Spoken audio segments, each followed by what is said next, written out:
I've never really believed in urban legends, ghosts, the paranormal, or really anything like that. For the most part, I've always considered myself to be a rational, decent fellow. Not once did it ever cross my mind that devils or ghouls even existed. Ironically enough, the small old town I grew up in was chock full of them. I honestly could not believe how ignorant the people in my town were. They believed everything and anything. That seemed like a logical fallacy. They embraced it wholeheartedly. They believed in healing rituals, dream catchers, and magical spells. Yes, my hometown was the epitome of superstition. Yes, as I had said, they were very ignorant to modern science. There were several legends surrounding my little town, including stories involving a woman seen weeping on a lonely road dressed completely in white, and cries of pain being heard from an unknown source at a location where there was a very severe car accident and several people were killed. And in all my years of being in this place, not once have I seen a lady crying in white or heard the groans of ghosts who died in the area. Naturally, we began to question these claims and ultimately concluded them to be false. And yet the townsfolk told these stories as if these things had happened to them personally, which I highly doubt. But there was one legend in particular that everyone was terrified of. And for this reason, no one dared enter the forest at night. My grandfather had informed me of this legend. Long ago, there was once a peaceful, benign Native American tribe who once inhabited the region we currently resided in. They had respected their land and one another and treated any guest with the utmost respect. When early European settlers entered their territory for the first time, the compassionate tribe welcomed their new visitors warmly, instructing them on how to raise crops and hunt for game. Subsequently, the Europeans repaid their services with cruelty, destroying their lands, spreading disease into their families, and selling their tribesmen for profit to other settlers. To their horror, the tribe felt helpless as the Europeans arrived in vast numbers, violating their once sacred land. After watching his family and fellow tribesmen suffer agonizing deaths at the hands of these invaders, the chief of the tribe begged the Great Spirit for retribution. In a shamanistic ritual, he prayed that the foreigners who had disgraced the land he and his people had treated so lovingly, and he beseeched the all-powerful deity to exact revenge on them for the pain that they have caused. Shortly afterwards, the chief died of a disease brought over by the settlers. According to legend, when the last members of the tribe had perished, there was still one patch of forest that had remained untouched by the malicious settlers. This land was, according to legend, the piece of land that the Great Spirit protected to honor the memory of the fallen tribe and its sorrowful chief. When a foreigner was to travel into this particular forest around midnight, they say a hideous, demonic being would attack them, and its most distinctive feature was its voice. It would let out a scream so loud that it could demolish buildings. In some form of the rumors, they say that the scream drives people mad. Others say it can hypnotize whoever hears it. For this reason, the forest in which the creature inhabits has been come to known as the Screamer's Forest. Truth be told, as a kid, that sort of legend gave me chills. I knew there was a good possibility that a portion of it was factual. After all, I had read several books detailing the accounts of Native Americans and, their own words, describing the horrors of seeing their once sacred land wither away to nothingness. And although I felt pity on the tribe, I don't think there was a demonic spirit protecting their lands, as the legend claimed. Or so I had indicated. My friends Frank, Joe, Phil, and I love a good scare. We would often pull pranks on various denizens of our town due to their strong belief in the supernatural. Not ones that were too serious, just silly ones. Even though we knew it was all fabricated, we enjoyed hearing tales of ghosts and demons. When summer was ending, we decided that we would do one final activity to finish off the season. We would be heading off to college very soon, so we wouldn't be having fun for a while. We decided to go on a camping trip. We couldn't go too far, so we settled on a campsite around our town. Just to add an extra scoop of excitement, we decided to rent a cabin in the middle of Screamer's Forest, where the entity reportedly lurks. The next day, we packed up our food, clothing, and materials for the trip. When we drove towards the cabin and campsite, we laughed and joked about our daily lives and occasionally made cracks about the silly urban legend surrounding the forest. Finally, after about an hour, we made it into the forest, and in all honesty, it was a very tranquil forest. Because of the townsfolk being scared shitless of the legend, we had the entire forest to ourselves as well.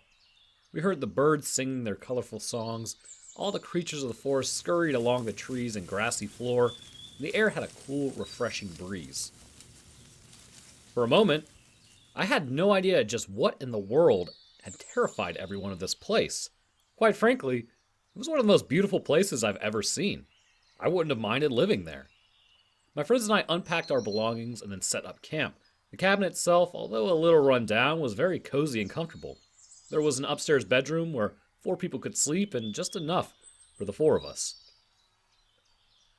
After the labor was done, we all went out and explored the forest. It was filled with wildflowers, colorful critters, and a lake that sparkled in the sun. It truly was a sight to behold. There was no photograph or image online that I've seen that would make this particular area look bland.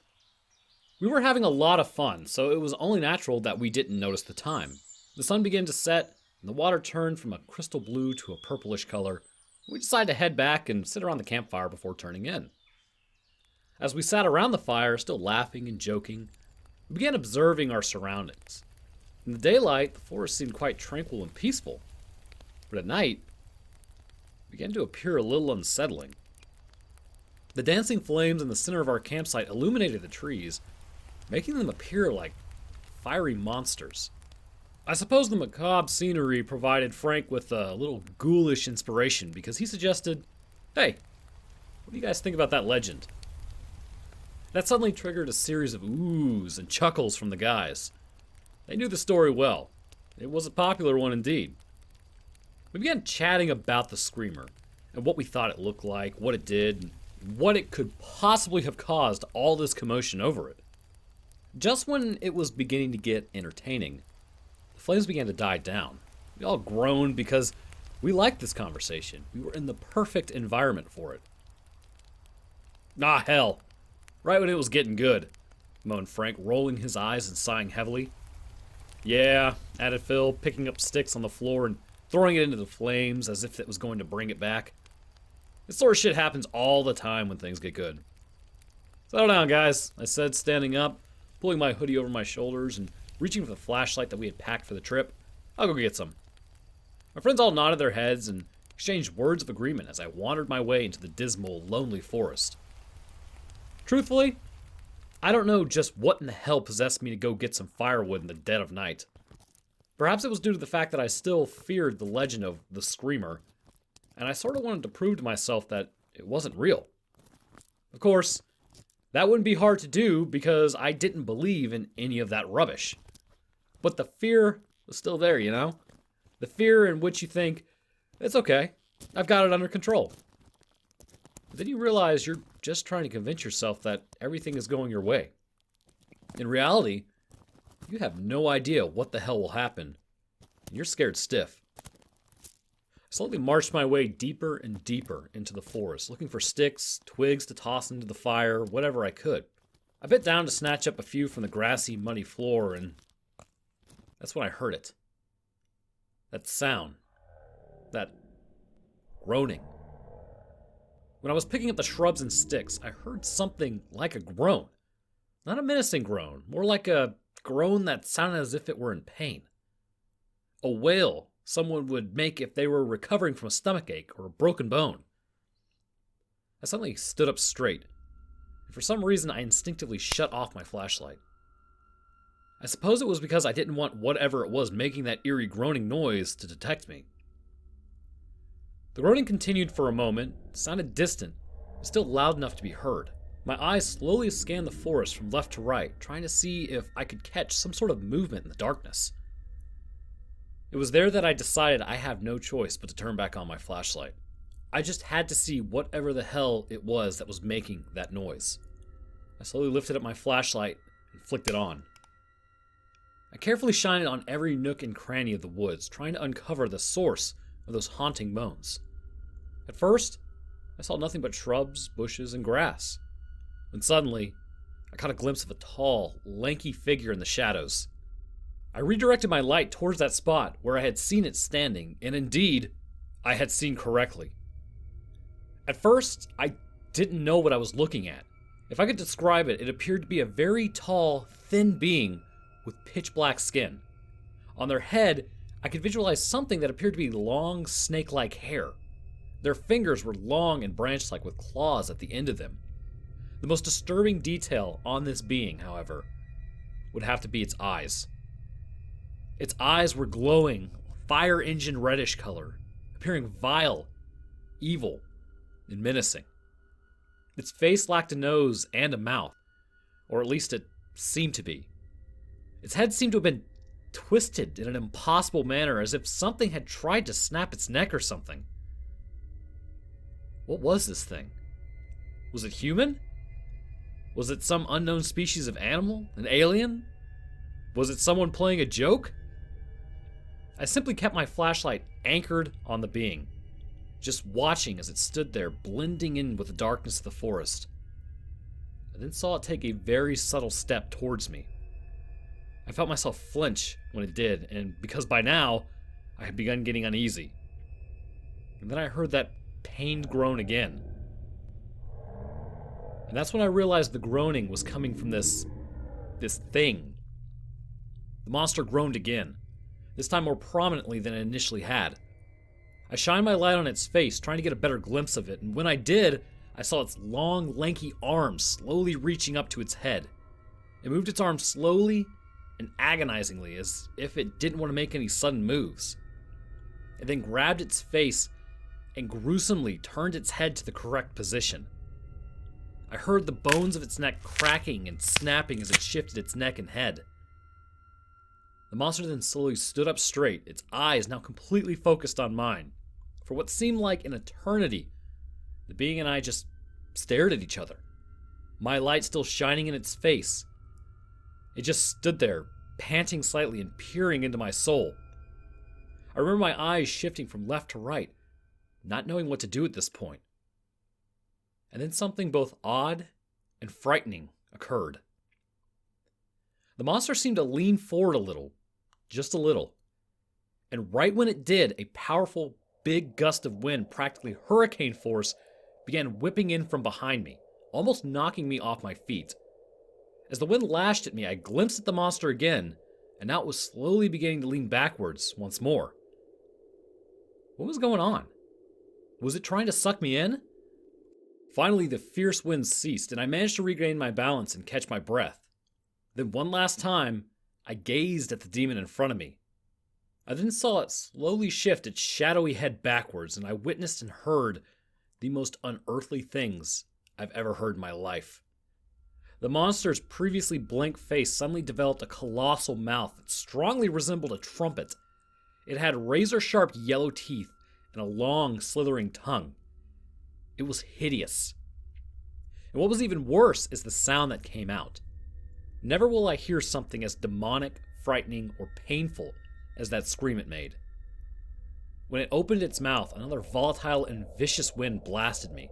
This time, it was even more powerful than before. Trees rattled violently and the dirt off the ground began spraying all over me. And I could have sworn I even felt the earth shaking beneath my sneakers. Could all of this be happening because of that monster's voice? And then came that horrible noise. That noise that'll be with me until the day I die. Its scream started out resembling a siren, a high-pitched wail of sorts that became louder with each passing second. Then it slowly shifted lower in tone to a more human-like sort of screaming.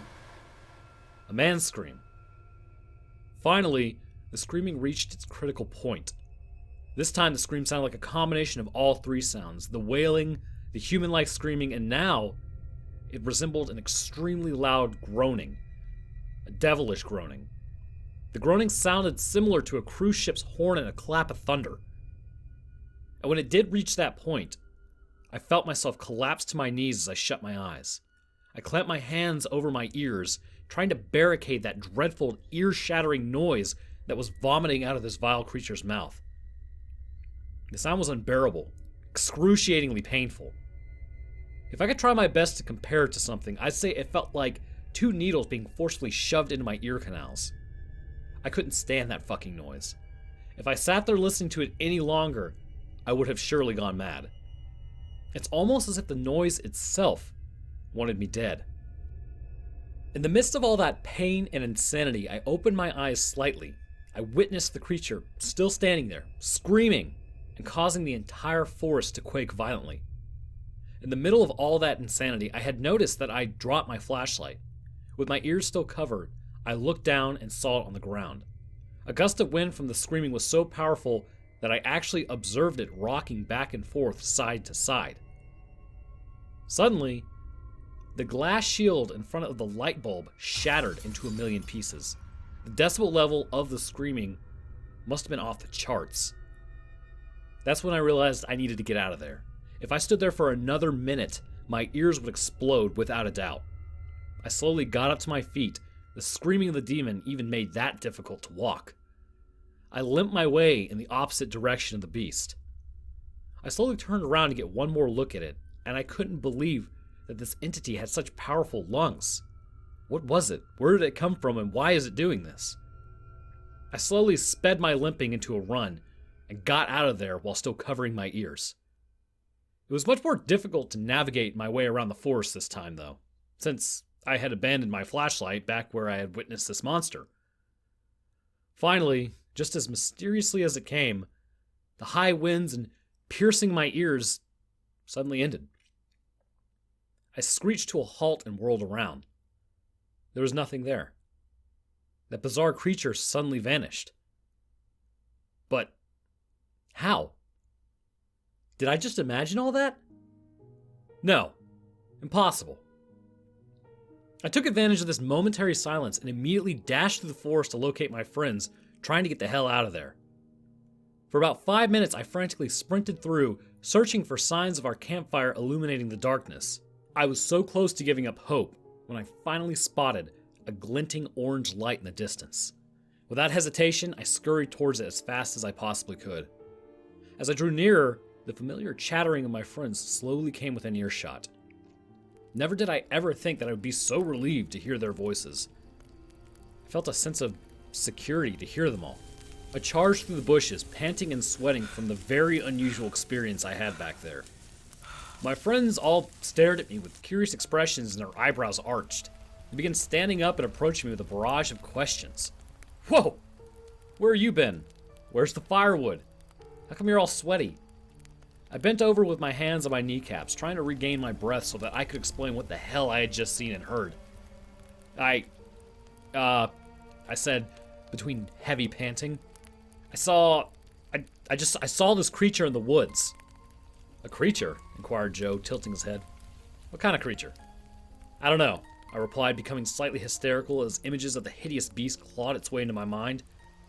It was this thing, like it was tall and skinny, and it had these long claws and its voice. Whoa, man. I think you need to slow down a little. I slowly shook my head and swallowed the lump in my throat. Didn't you guys hear that sound? That scream? My trio of friends all exchanged confused glances towards one another, and then he turned to me. Frank stepped forward to speak for them. He shook his head and answered, "No, bro. We didn't hear any scream." I was speechless. How could they have not heard that dreadful, awful wail? There was no way I could have imagined it. No way at all. But, I stammered as my head turned towards the heavily forested area, it was so loud. I thought my eardrums were going to explode. How could you guys have not have... I think we better head off to bed, said Joe, putting his hand on my shoulder. You look tired. Frank and Phil both uttered words of agreement, and we headed inside the cabin. But how couldn't they have heard it? This didn't make any sense. Even though I was among friends, I felt so alone. They didn't believe a word I said. As I marched with the others towards the cabin, I could see them whispering things, most likely about me. By now, they were probably thinking about packing up and going home and registering me to an insane asylum. But I know what I saw out there. Something evil. and I had the feeling it wanted us out. Inside, we climbed into our beds. My friends happily joked around as they changed their clothes, brushed their teeth, and streamed music on their smartphones. As for me, well, I was just lying in bed. I couldn't get that horrible, shadowy figure out of my head. What the hell was it? Where did it come from? Was it an animal? A human? A demon? All these questions were furiously branded into my brain. Suddenly, that legend that my grandfather told me came into my head. More particularly, the entity known as the Screamer. Could it have been that thing that I'd seen in the forest? No, that's crazy talk. It's just a silly urban legend to scare off local kids. Or so I hoped. Finally, the guys finished up what they were doing and called it a night. Right before shutting off the light, they had given me a few words of confidence that they said everything would be better in the morning. Those poor, poor souls. When the light dimmed and the darkness engulfed the room, I laid in bed, staring at the ceiling. I still couldn't get that thing out of my head. That screaming, that horrible screaming, was still violently ringing in my ears. As I gazed at the ceiling, I had lost track of the time. By now, I had started hearing my friends beginning to snore quietly. I, on the other hand, was wide awake with my thoughts racing. I then sighed heavily, and then I began to slowly calm down. I know that what I had seen in the forest was unquestionably an oddity, but lying in bed all night worrying about it certainly wouldn't do anything for me. My nerves eased, and I closed my eyes, trying to rid my mind of the thing that I had seen. Just when I slowly started to settle down, I heard something outside. My eyes instantly shot open, every muscle in my body tightened. My eyes swung from left to right. I even held my breath, trying to see if my ears weren't playing tricks on me. But yes, I heard correctly. I heard groaning, that familiar groaning from the forest. I felt a knot form in my stomach, a chill slithered down my spine. I felt my face twist in horror as I heard the groaning approaching our cabin. I heard whatever was coming's feet scrape along the dusty grass ground. Hesitantly, I slowly creaked my head towards the window. But then, I suddenly changed my mind and turned my head the other direction and shut my eyes tightly. I felt sweat beginning to trickle down my forehead. My breathing suddenly increased in speed and intensified. I quietly began mouthing a prayer. I wanted whatever it was to go away and never come back. I then heard a thud, like something was hitting itself against the cabin's wooden walls outside. At least, that's what I initially interpreted it as being. Then heard it again, and again, and once more. Gathering any courage I had, my eyes slowly swung over to the window once more. I heard one more thud before seeing something I wish I hadn't. I saw a large, clawed hand appear at the window. I gasped and threw my sheet over my face, trembling like a leaf. And suddenly, I heard the window shatter violently. I threw the sheets off my face and I looked. And there it was. That hideous demon from the forest stood on top of the broken glass, its crimson eyes glowing brightly in the darkness. My friends shot up in their beds, staring at this entity in disbelief. "What the fuck is going on?" I heard Phil shriek. "What is this?" I recalled Frank crying out. The screamer's cold, evil eyes slowly scanned the room, and its eyes landed on Joe. It slowly turned its head towards him, and as it did, I heard bones break in its neck, snapping and crunching multiple times. I just sat there in my bed paralyzed, with fear and disbelief. And for a moment, just a brief moment, I wanted to scream out, "See? I told you I fucking saw something." That thought was quickly intercepted by what I had seen next. And what I saw happen to Joe will be forever engraved into my memory banks in my mind. Quicker than a bolt of lightning, the screamer leapt on top of Joe's bed and snatched his neck. I recalling him coughing violently and seeing blood drip from around his neck. His hands gripped onto the demon's wrist, a response to a sudden shock to his windpipe. The creature easily lifted him up off his bed with his legs dangling in the air as if he were just a large puppet. It held him just a few inches away from its face. The screamer leaned its head back, took a deep breath, and wailed right into Joe's face. Just like before, it had started out like a siren, then a human's wail, and then a low, ominous moaning. I felt the bed beginning to tremble violently, and once again I covered my ears to shield them from that sound. My eyes shifted to Joe just to see what was going on, and I couldn't believe what I was witnessing. The demon's screaming was so loud that I saw the flesh on Joe's face beginning to peel off. First his skin came off in small flakes, and then as the screaming persisted, I saw the skin begin to go flying off in colossal chunks. Patches of flesh and skull began to reveal themselves. Finally, the entity ceased wailing, and it slowly turned to us with Joe's bloody neck still in its clawed grip. It didn't seem to hold Joe's body up in victory, as if trying to give us some sort of message. We all watched in utter horror as our friend's flensed face bled, his jaw hanging lifelessly.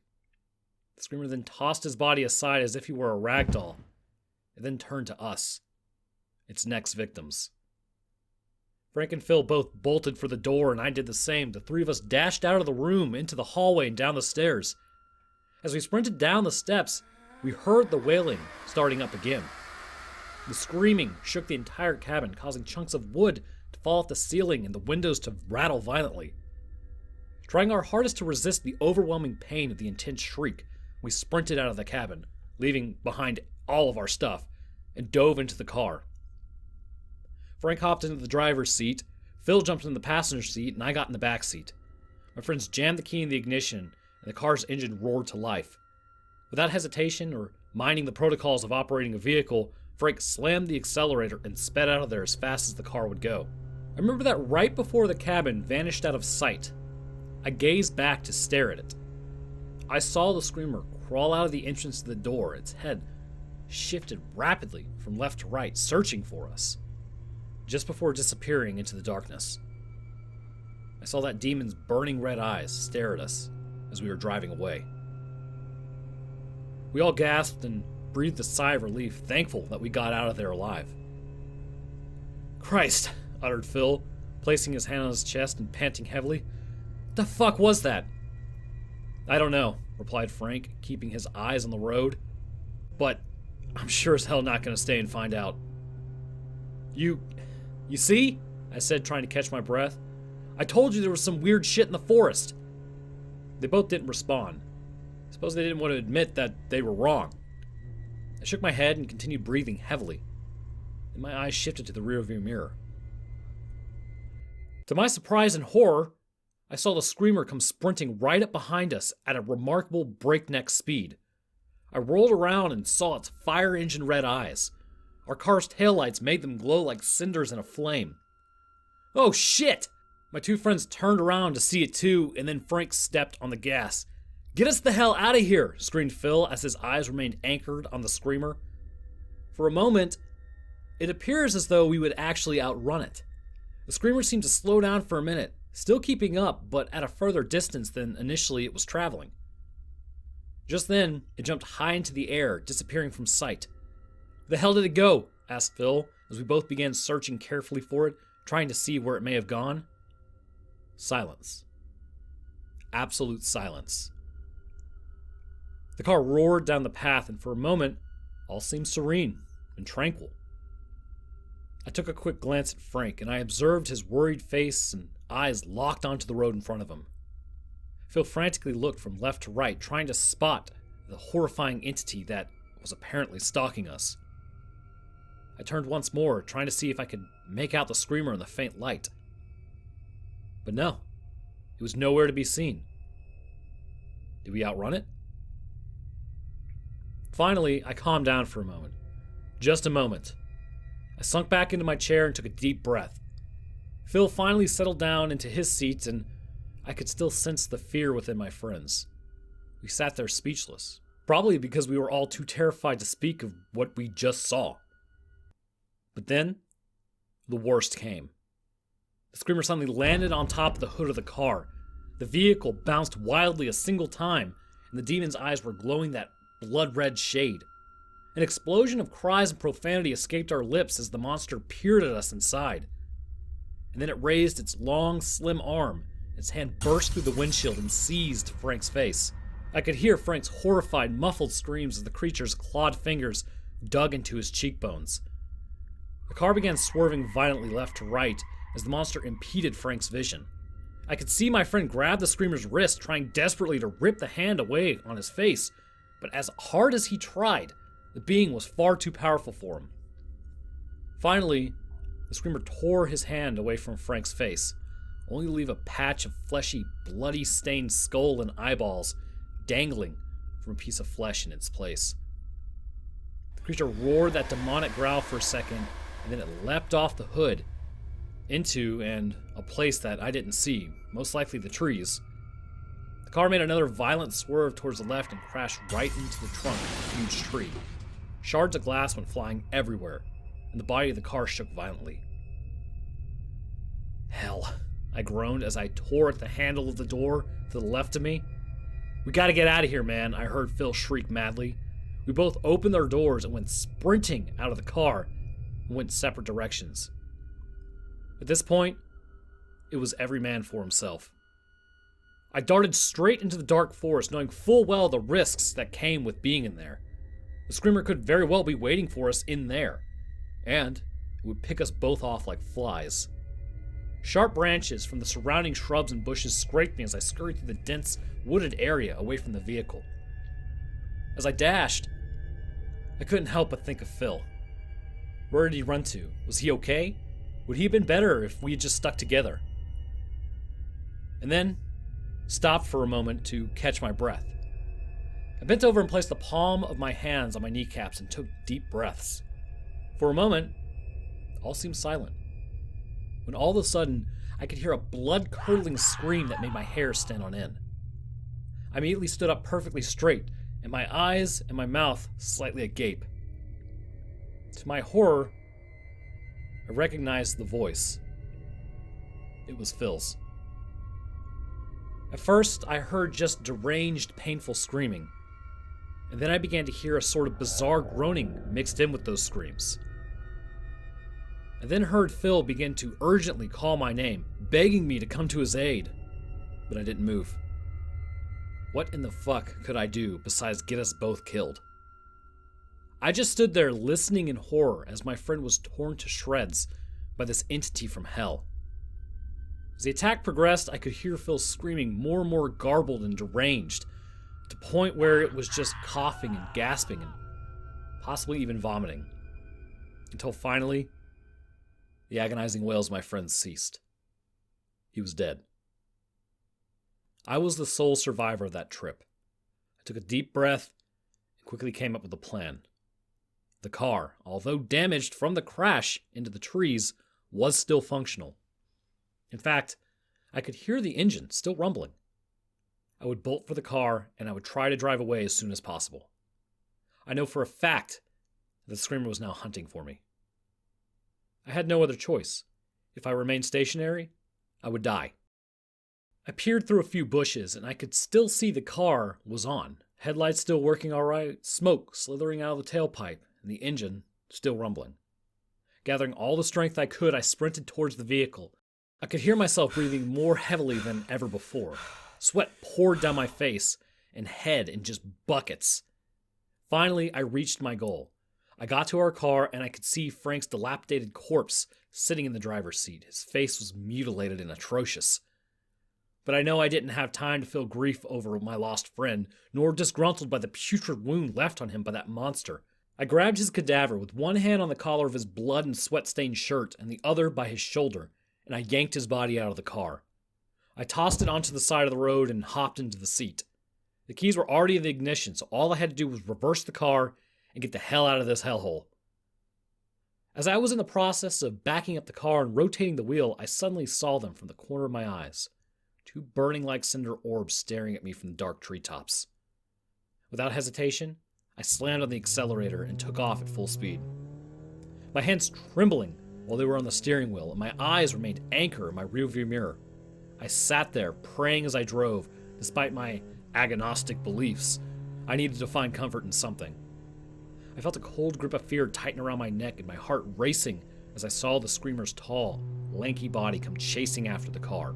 I clenched my teeth and my hands on the wheel tightened as I saw the glowing eyes maliciously as it came closer and closer. I then witnessed it crouch down as if preparing to leap.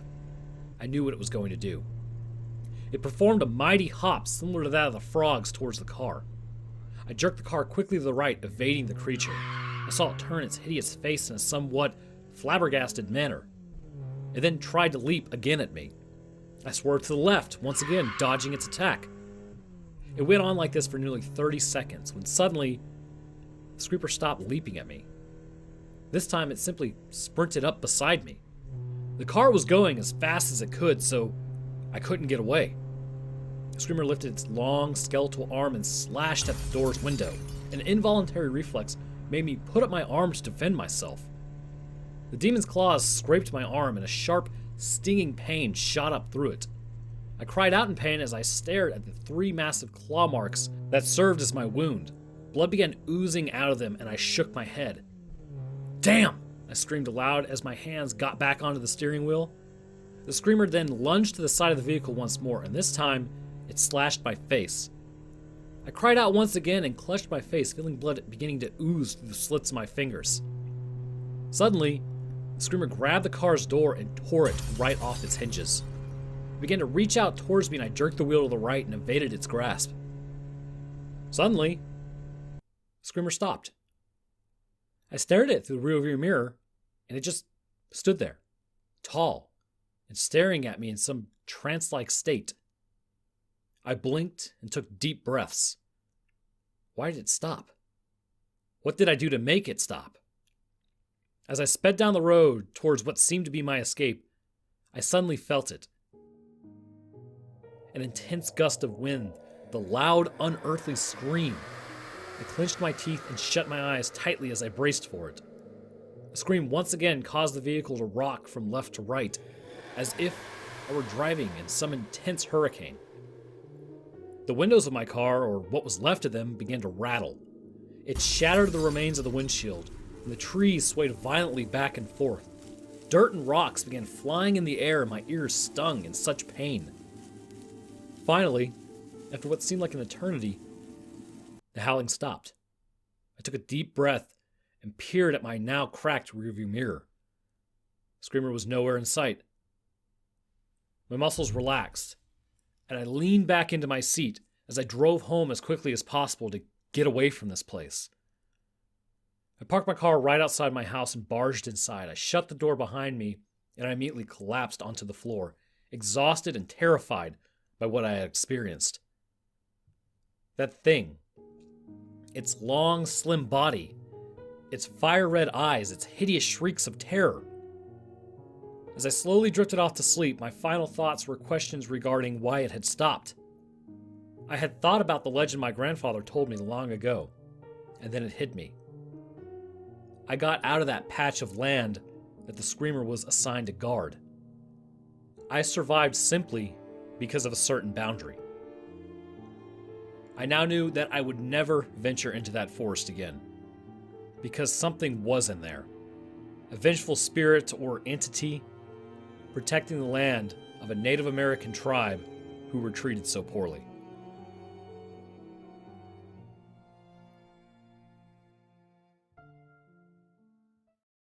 All right. Well, that's why you should pay attention to folklore and not go into places like that. And also, if you see something spooky in the woods, that's probably your cue to leave immediately.